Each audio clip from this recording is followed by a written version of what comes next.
organizers for giving me an opportunity to speak today. So I will present a program I developed called GeneiASE, which is used to estimate allele-specific expression and something we call condition-dependent allele-specific expression. And this was published in Scientific Reports earlier this year. So as you may know, many organisms, and as good as all mammals, have diploid genomes, meaning that we inherit one chromosome from our father and one chromosome from our mother, here illustrated with a reddish and bluish chromosome. One interesting aspect is that the expression from these homologous pairs of chromosomes are not always identical. So here I illustrate one gene where the expression from the paternal chromosome is higher than from the maternal. So you have two transcripts here and more transcripts here. And if you have RNA sequencing data, you can measure this because you not only get the transcription level, you also can call the heterozygous variants, and you can count the number of paternal C alleles in this case and the number of maternal alleles. And we call this, this is sort of normal allele-specific expression, we call it static allele-specific expression, and that is to contrast it to condition-dependent allele-specific expression, where the allele-specific expression can change. So it changes within one individual for one particular gene, which I illustrate here. So you may have a first condition, so one cellular state where one gene has a, in this case, higher expression from the paternal allele, whereas another condition, they may have equal expression from the two alleles. So the static allele-specific expression has been, there's been several studies that have looked at that, and they have estimated that about 20% of the genes in human exhibit allele-specific expression. And I mean, these estimates depends on several factors. For example, the power of your statistical method or the read sequencing depth, but also the cell type to the study. So many of these studies have only looked at haplotype individual, the cell line, lymphoblastic cell lines of haplotype individual, so that's the red. So here I list the number of studies on the x-axis and the percentage of genes that exhibit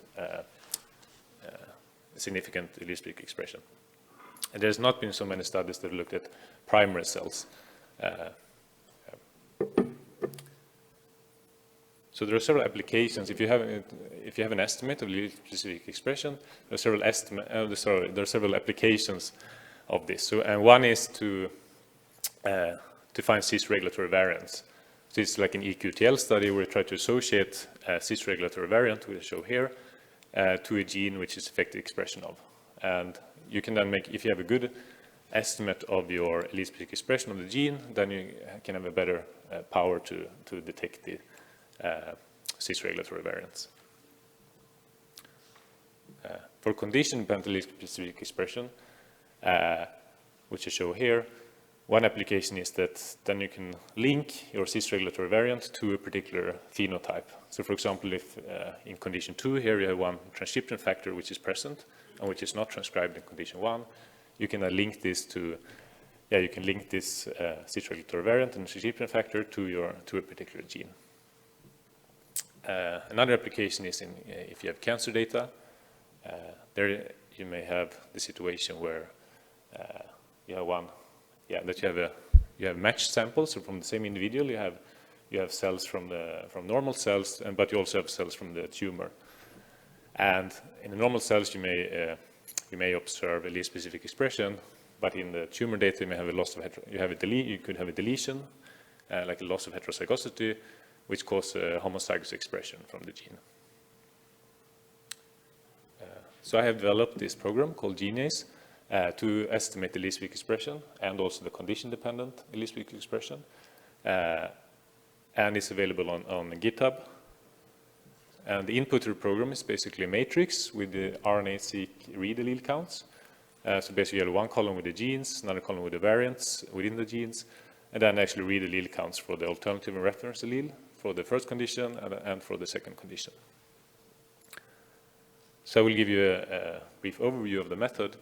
So first you have the, if you look at one single variant, you have the read allele counts for the reference and alternative allele for the two conditions. So basically you have a 2 times 2 table for every variant. And based on these read allele counts, we estimate an effect, the SNP effect. So it's basically a measure of the allele-specific expression, or the condition-dependent allele-specific expression.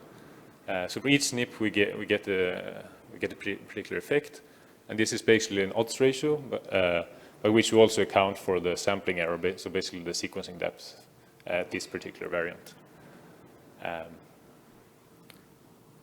then we combine these SNP effects. So for all the SNPs within a particular gene, we combine them, and we use a classical meta-analysis method called Stouffer's method to do that. And then, and based on that, we get an effect for each gene. Then to get the p-value of these effects, we generate a null distribution, and we do that by sampling from a beta binomial distribution. And the over-dispersion parameter in the beta binomial we estimate from DNA sequencing data. And the DNA sequencing data does not need to be from the same individuals. It's just to capture the technical variation from your particular sequencing platform.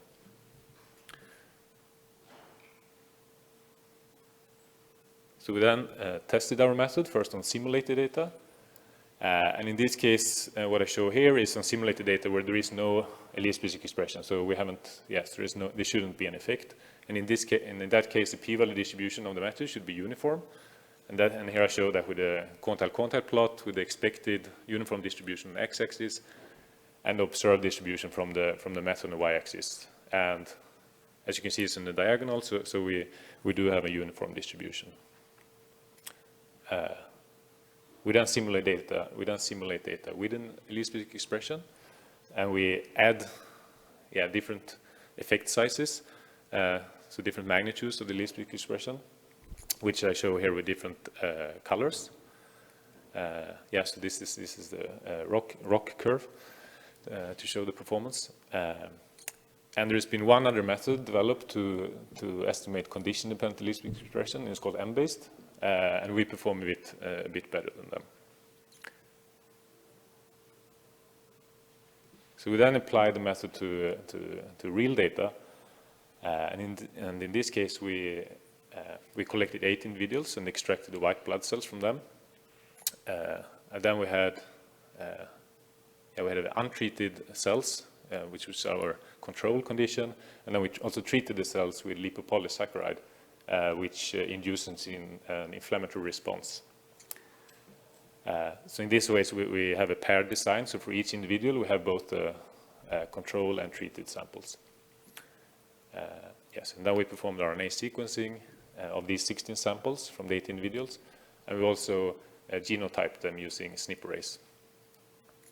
Based on both the SNP array data and the RNA sequencing data, we called the heterozygous variants, and in total across all 16 samples we found 150,000 heterozygous single nucleotide variants in about 10,000 genes. And based on the allele counts within these variants, we applied our method. And in the case of static allele-specific expression, so sort of normal allele-specific expression, we found around 1,400 genes, and for the condition-dependent or changing allele-specific expression, we found 19 genes. We then validated our findings from the RNA sequencing data. So we took the predicted candidates from GeneiASE. We selected 22 SNPs, and we were able to verify 15 of them. And here in the figure, I show the effect size from the RNA sequencing allele counts on the x-axis and the RT-PCR effect on the y-axis. And in the case of static allele-specific expression, we had a Pearson correlation of 0.67, and for condition-dependent allele-specific expression, 0.94.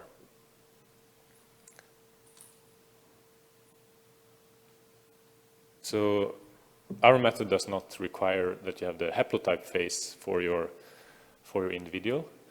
But there are a number of methods that make use of the haplotype phase. We were interested in looking at how our method performed if you had a haplotype phase available, So for this, we use data from the HapMap individual NA12878. And yeah, you can infer the haplotype for this individual since you have the DNA has been sequenced for both the parents and also this child. And then based on Mendelian inheritance, you can infer the haplotype. And there's also RNA sequencing data available for this individual. So we apply GeneiASE to the RNA sequencing data, and we found 59 genes with allele-specific expression. And first we looked at whether among these 59 genes that we found, were there any variants that changed the direction of allele-specific expression. And with that I mean that the paternal allele is expressed more highly expressed of some variants, whereas the maternal allele for other variants. And that's what I'm illustrating here. And what we found was that there were only 3 out of 59 genes which had this, which was changing its direction of the allele-specific expression. And we then also ran a method which makes use of the haplotype phase, and for that method it found 46 of our 59 genes, which is a good, which was a 78% overlap. So we are able to detect similar genes as methods that do make use of the haplotype phase. So in summary, we have the first demonstration of showing condition-dependent allele expression in a study design where you have primary cells in a controlled setting. So it's not cancer cells, which another study have done. And I developed a method called GeneiASE, which had a good performance on simulated data. We also tested on real data where we have a good, or where we also experimentally validated our findings. And it doesn't require a haplotype phase. So there were several applications of this. For example, in an EQTL setting to find cis-regulatory variants. And for the condition-dependent allele-specific expression, you can make use of basically link cis-regulatory variants to a particular phenotype. And also cancer is another application.